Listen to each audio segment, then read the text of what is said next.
Weißt du, was bei Zahlungsproblemen oft das Schlimmste ist? Nicht die Bank, nicht die Technik, es ist die peinliche Stille an der Kasse. Man steht da, alle schauen und man sagt einfach nichts. Oh ja, dieses Gefühl kenne ich. Karte wird abgelehnt und man denkt so, was sage ich jetzt? Viele Menschen gehen dann einfach weg, aber das hilft halt gar nicht. Genau. Das größte Problem ist oft nicht das Geld, sondern wie wir darüber reden. Also, wie erklärt man das ruhig und klar, ohne Drama? Hey, schön, dass ihr da seid. Willkommen bei unserem kleinen Kaffeetalk. Heute geht es darum, wie man ein Zahlungsproblem gut erklärt. Im Laden, online, bei der Bank oder auch beim Arbeitgeber. Ja, und wir machen das ganz praktisch, mit Beispielen, einfachen Sätzen und ein paar Tipps aus echten Geschichten. Also, los geht's, ganz entspannt. Stell dir vor, Supermarkt, die Schlange ist lang und die Karte geht nicht. Da hilft ein ruhiger Satz wie, Entschuldigung, meine Karte wurde gerade abgelehnt. Können wir das bitte nochmal versuchen? Ja, und dann noch sowas wie, vielleicht ist es nur ein Kontaktproblem. Ich kann auch mit dem Handy zahlen oder bar, wenn das besser ist. Das zeigt, du hast Alternativen, alles gut. Wenn es gar nicht geht, sag einfach, ich lasse die Sachen kurz hier und hole schnell Geld. Oder ich komme gleich zurück, ist das okay?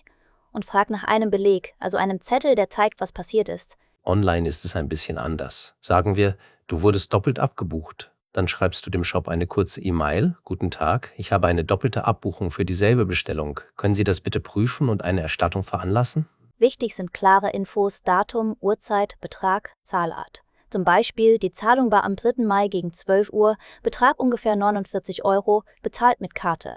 Hier ist meine Bestellnummer und ein Screenshot vom Kontoauszug. Bestellnummer heißt einfach die Nummer von deiner Bestellung. Oft steht die in der Bestätigung. Und Screenshot ist ein Bild vom Bildschirm, damit Sie es sehen. Je klarer du bist, desto schneller klappt die Lösung. Ein anderes Thema ist die Lastschrift, also wenn eine Firma Geld von deinem Konto abbucht. Manchmal ziehen die doppelt ein, zum Beispiel beim Fitnessstudio.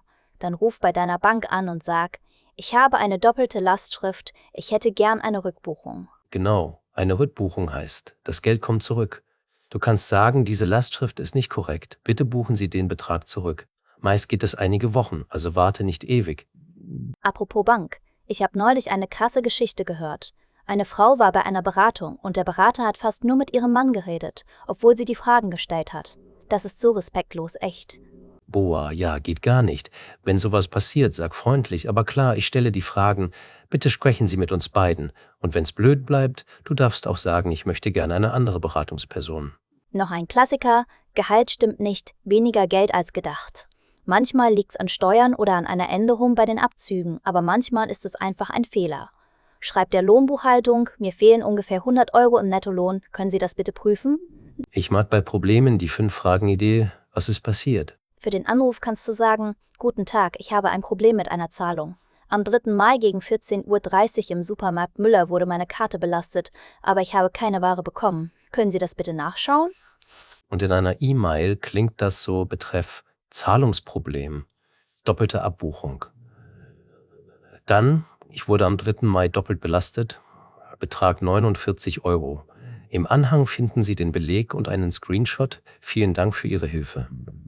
Wir müssen noch über Betrug reden, leider. Ich habe von einem Fall gehört, da hat ein Partner alles in eine falsche Investition geschickt, so ein fieser Schwindel. Wenn du sowas merkst, ruf sofort deine Bank an und sag, ich glaube, es ist Betrug, bitte sperren Sie mein Online-Banking und stoppen Sie Zahlungen. Ja? Und parallel Anzeige bei der Polizei, einfach um alles zu dokumentieren. Sag am Telefon auch, bitte bestätigen Sie mir schriftlich, was Sie jetzt sperren.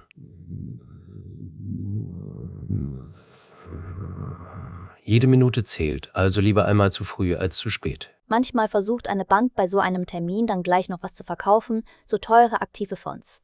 Ich habe das selbst erlebt, ich wollte nur eine Karte entsperren und plötzlich ging es um Anlagen. Da hilft ein ruhiges, danke, aber heute nicht. Ich möchte erst mein Zahlungsproblem lösen.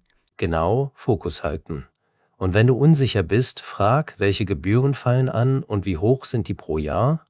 Viele solche Produkte sind teurer und bringen am Ende weniger als einfache, günstige Lösungen. Du musst da nicht sofort unterschreiben. Ton macht die Musik, oder? Freundlich, aber klar. So Sätze wie, ich verstehe, dass es Zeit braucht, aber ich brauche eine Rückmeldung bis Ende der Woche.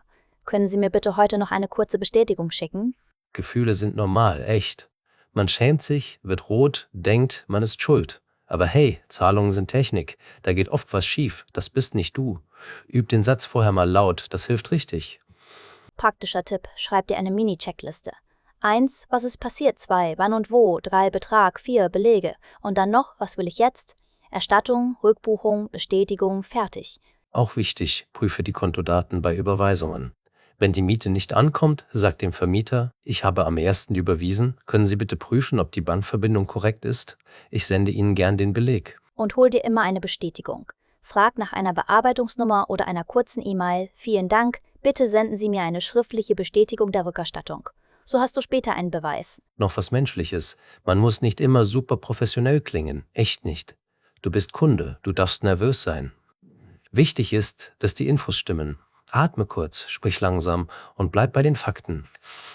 Lass uns zum Schluss alles einmal kurz bündeln. Erstens, Ruhe bewahren und kurz sagen, was genau passiert ist. Zweitens, alle Daten sammeln. Datum, Uhrzeit, Betrag, Beleg.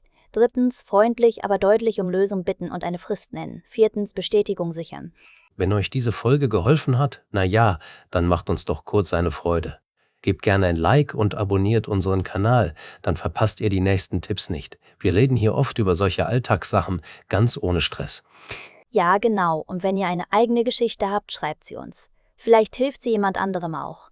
Danke fürs Zuhören, bleibt entspannt bei euren Zahlungen und wenn's hackt, wisst ihr jetzt, was ihr sagen könnt. Bis bald.